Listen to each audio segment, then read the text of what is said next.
Welcome to Suman TV. ఎప్పుడు వార్తల్లో ఉండే తిరుమల రెడ్డి, న్యూస్ చెప్పే తిరుమల రెడ్డి ఎందుకు ఇవాళ ఒక పంట పొలంలో కనిపించాడు అని ఆలోచిస్తే, నేను పంట పొలంలో కాదు, చాలా దూరం వచ్చాను. హైదరాబాద్ నుంచి చాలా దూరం వచ్చాను.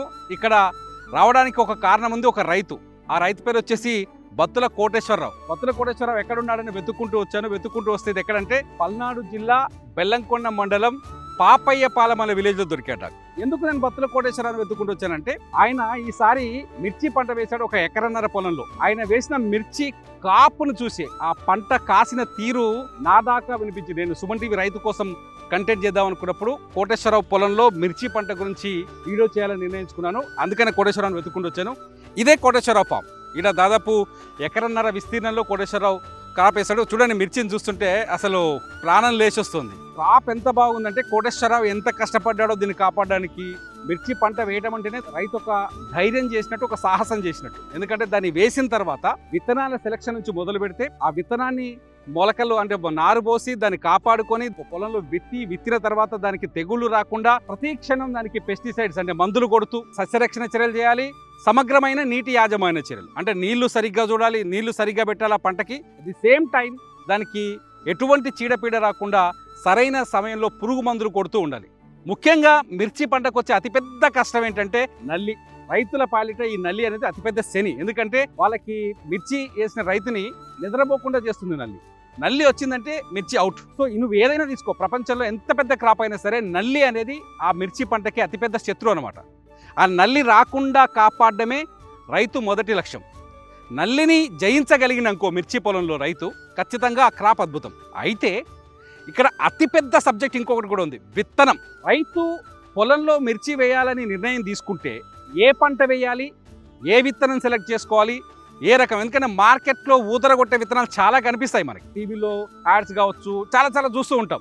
మనకేం తెలుసు, మన హైదరాబాద్లోనో లేకపోతే సిటీలోనో అర్బన్లోనే ఉండే మనకేం తెలుసు, కూరలో కారం ఎక్కువైందంటే అబ్బా మిర్చి అంటూ, తక్కువైందంటూ. కానీ దాన్ని పండించడానికి రైతు ఎంత కష్టపడతారనే విషయం చాలా ఇంపార్టెంట్. అందుకని విత్తనం సెలెక్ట్ చేసే సబ్జెక్టు మొదలు పంట కోతకొచ్చే వరకు దాన్ని సంటి బిడ్డలా చూసుకోవాలన్నమాట. అయితే ఇక్కడ కోటేశ్వరరావు, ఏదైతే బత్తుల కోటేశ్వరరావు నేను వెతుకుడు వచ్చానని చెప్పాను కదా, కోటేశ్వరరావు ఏం విత్తనం వాడనేది నాకు ఇంట్రెస్టింగ్గా మారింది. ఎందుకంటే కాపు చూస్తే మీకు ఒక చిన్న సీన్ చూపిస్తా. ఈ చెట్టును చూడండి, దీని క్రాప్ చూడండి. ఇది తేజ రకం అంటారు. మిర్చిలో తేజ రకం అనేది చాలా ఫేమస్, ఎక్స్పోర్ట్ క్వాలిటీ ఉంటుంది తేజ రకం. మార్కెట్లో అధిక ధర కలిగింది తేజ రకం. ఒకసారి చూడండి, ఈ చెట్టును గట్టిగా ముట్టుకుంటే కాయలు రాలిపోతాయని భయం వేస్తుంది, కానీ రాలవు. కోటేశ్వరరావు మనకి ఇచ్చిన ఇన్ఫర్మేషన్ ప్రకారం రాలవు. దీని హైట్ ఆల్మోస్ట్ ఆల్ 3.5 వరకు, అంటే 3.5 ఫీట్ల ఎత్తు వరకు ఉండొచ్చు, 4 ఫీట్ల వరకు కూడా వస్తుందని చెప్తున్నారు. రైతు బత్తుల కోటేశ్వరరావుతో మాట్లాడినప్పుడు చెప్పాడు, ఏం విత్తనం వేశావు కోటేశ్వరరావు బాబాయ్ అని అడిగితే ఏం చెప్పాడంటే, అది నాకు రంగా 279 సాగర్ సీడ్స్ వాళ్ళండి, వాళ్ళు ఇచ్చారు నాకు అని చెప్పాడు. నేను ఒకసారి దాని గురించి ఎంక్వైరీ చేస్తే నాకు అర్థమైంది ఏంటంటే, రంగా 279 శ్రీ సాగర్ సీడ్స్ వాళ్ళు ఇస్తున్నారు. ఇది రంగా 279 F1 హైబ్రిడ్ తేజ రకం మిర్చి అనమాట. తేజ రకం అంటే ఏంటంటే కొంచెం కాయ పొడుగ్గా వస్తుంది, ఎక్స్పోర్ట్ క్వాలిటీలో ఉంటుంది అనమాట. తేజాస్ అనేది రెగ్యులర్ గా మిర్చి రైతులు అడిగితే తేజ అనగానే చెప్పేస్తారు, అది ఎక్స్పోర్ట్ క్వాలిటీ, చాలా మంచి క్రాప్ వస్తుంది, పొడుగ్గా ఉండాలి, సన్నగా ఉండాలని చెప్తారు. అదనమాట రంగా 279 ఇది F1 హైబ్రిడ్ తేజ క్వాలిటీ మిర్చి అనమాట. కోటేశ్వరరావు అడిగిన తర్వాత రంగా 279 ఎలా పండింది ఆయన మాటలు తెలుసుకుందాం పదండి. పాపయ్యపాలెంలో కోటేశ్వరరావు ఎకరన్నర పొలంలో రాజులాగా, రైతు రాజు అంటాం కదా, రాజులాగా హ్యాపీగా క్రాపింగ్ చేస్తున్నాడు. ముఖ్యంగా మిర్చి చేస్తున్నాడు. ఎన్నేళ్ళ నుంచి చేస్తున్నావు బాబాయ్? 20 సంవత్సరాల నుంచి చేస్తున్నా. 20 సంవత్సరాల నుంచి వయసులో. నీ వయసు 20 ఏళ్ళు ఉన్నప్పటి నుంచి, 20 ఏళ్ళు ఉన్నప్పటి నుంచి నా మిర్చి పంట వేస్తున్నాడు. మిర్చిలో నీకు ఎప్పుడైనా నష్టం వచ్చిందా, లాభం వచ్చిందా? ఎక్కువ సార్లు లాభం వచ్చింది. ఎప్పుడైనా లాభం వచ్చిందా? తేజ రకం పండిస్తే ఎట్లా వస్తుంది? వచ్చింది. తేజ రకం పంట వేసినప్పుడు మన బాబాయ్ ఎవరైతే కోటేశ్వరరావు ఉన్నారో ఆయనకి పెచ్చు వచ్చిందంటే, అంటే ఎక్కువ లాభం వచ్చిందని చెప్తున్నారు. పోయిన పంట ఎట్లుంది? పోయినసారి క్రాపు ధర ఎట్లుంది మిర్చిది? పోయిన పంట కూడా పర్లేదా? నీకు పంట బాగా వచ్చింది, ధర ఎట్లుంది? 10, 11 ఆ రేట్లు మొత్తం 100 గంటలు కూడా. ధర అంత తక్కువప్పుడు కూడా ఇంత ధైర్యం చేసి మళ్ళీ మొత్తం ఉన్న పొలం అంతా మిర్చి ఎందుకు పెట్టినవే? ఏంటి ఒక ఏడు కాకపోయినా కాలపద్దా, ఒక ఏడు కాకపోయినా ఒక ఏడు కాలపద్దా అని ధైర్యం వేసిన, ధైర్యంతో వేసినావు. బాగా నమ్మినావు కదా మిర్చి పంటని. నీకు ది బెస్ట్ అంటే మంచిగా అనిపించిన విత్తనం ఏంది? 279 రంగా 279 రంగా 279 అంటాం కదా. ఎవరు సాగర్ సీడ్స్ వాళ్ళు ఇచ్చారా మీకు? ఈయన ఈసారి కోటేశ్వరరావు బాబాయ్ తన పంట పొలంలో వేసింది ఏంటంటే సాగర్ సీడ్స్ వాళ్ళు ఇచ్చిన రంగా 279. ఒక క్రాప్ ఎంత వస్తుంది? ఒక ఖాతకి 3 సార్లు వస్తుంది ఖాత. ఒకసారి చూద్దా.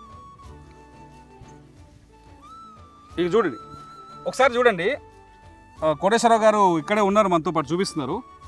ముందు మొదటి ఖాతా ఇది, నేను ఇక్కడ చూపిస్తాను చూడండి. ఇది మొదటి ఖాతా, ఈ రెడ్ కలర్ అనేది మొదటి ఖాతానే కదా, ఫస్ట్ వచ్చిన క్రాప్ ఇది. అదేగా మొదటి కిత్తలో వచ్చిన ఫస్ట్ వచ్చిన కాపు పండుగాయ తెంపలే కదా ఇంకా నువ్వు తెంపల కటింగ్ నెక్స్ట్ లాస్ట్ పోతావు.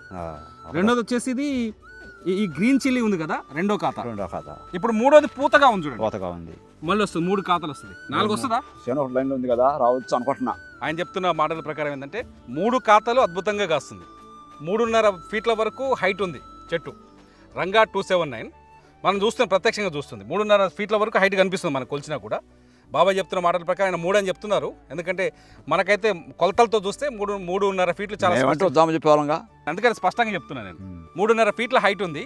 3 ఖాతాలు ఆల్రెడీ వచ్చేసింది చూడండి. ఆల్రెడీ మీకు చూపించాను కదా, రెడ్ మొదటి వచ్చిన ఖాతా, మళ్ళీ గ్రీన్ ఒకటి వచ్చింది, 3వ పూత కనిపిస్తుంది.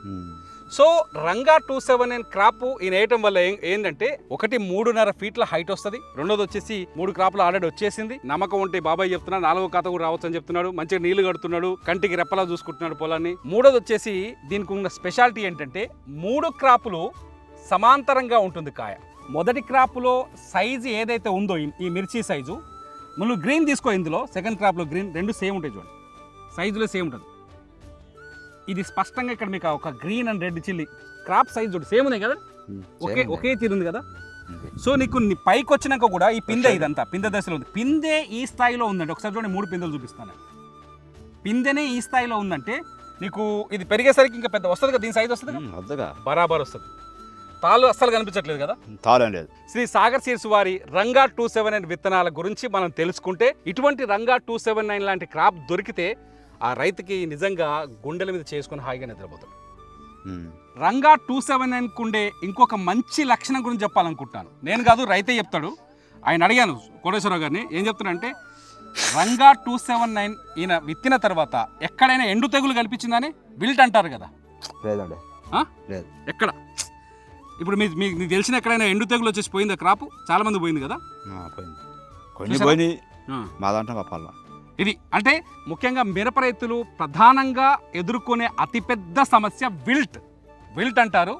దాన్నే మనం రైతులకు అర్థమయ్యే భాషలో చెప్పాలంటే ఎండు తెగులు. మిర్చికి 2వ శత్రువు, మొదటి శత్రువు నల్లి అయితే 2వ అతిపెద్ద శత్రువు ఎండు తెగులు. నల్లి వస్తే పురుగు మందు కొట్టి దాన్ని కాపాడొచ్చు రాకుండా, అంతేనా? కానీ విల్ట్ వస్తే కాపాడడం కష్టం, మన వల్ల కాదు, కష్టం. సో రంగా 279లో వీళ్ళకి కనిపించింది ఏంటంటే ఎండు తెగులు అనేది ఎక్కడ కనిపించట్లేదు. ఎండు తెగులు ఒకసారి వచ్చిందా ఈ తోటంతా నాశనం అయిపోతుంది. చాలా చోట్ల చాలా మిర్చి రకాల్లో ఎండు తెగులు కనిపించింది. ఈసారి ధర పడిపోయినట్టుగానే చాలా చోట్ల క్రాప్ పడిపోవడానికి ఇంకొక కారణం ఎండు తెగులు. కానీ రంగా 279 ఉన్న చోట అది కనిపించలేదని రైతులు చాలా స్పష్టంగా చెప్తున్నారు. దీన్ని బట్టి మనకు అర్థమవుతుంది ఏంటంటే రంగా 279కి తెగుళ్ళ బెడద చాలా తక్కువగా ఉంటుంది, తెగుళ్ళని ఎదుర్కొనే శక్తి ఉందని చెప్తున్నారు వీళ్ళు. మనకు అర్థమవుతుంది కూడా ఇక్కడ ఈ ఫీల్డ్ని చూస్తుంటే. రంగా 279 తీసుకునే రైతులు తెగుళ్ళ నుంచి ఖచ్చితంగా తక్కువ సమస్యను ఎదుర్కొంటారు, అట్లాగే మంచి క్రాప్ను తెచ్చుకుంటారు. సేమ్ సైజ్ క్రాప్ వస్తుంది రంగా 279లో. రంగా 279లో నాకు కనిపించింది, నేను ఈ ఫీల్డ్లోకి వచ్చి చూసింది కనిపించింది. మీరు ఖచ్చితంగా దీన్ని విశ్వసించవచ్చు, ఎందుకంటే ప్రత్యక్ష సాక్షి ఈ పొలానికి ఉన్న రైతు కోటేశ్వరరావు. శ్రీ సాగర్ సీడ్స్ వాళ్ళు ఇచ్చిన రంగా 279 క్రాప్ మిర్చి తేజ రకం విత్తనాల్ని విత్తిన రైతు అనుభవాన్ని నా టూర్లో చాలా స్పష్టంగా చూశారు కదా. రంగా 279కి మీరిచ్చే మార్కులు ఏంటి? రంగా 279 రైతు లైఫ్ని మారుస్తుందా లేదా? మీరేమనుకుంటున్నారో ఈ వీడియో కింద కామెంట్ చేయండి. చూస్తూనే ఉండండి సుమన్ టీవీ రైతు.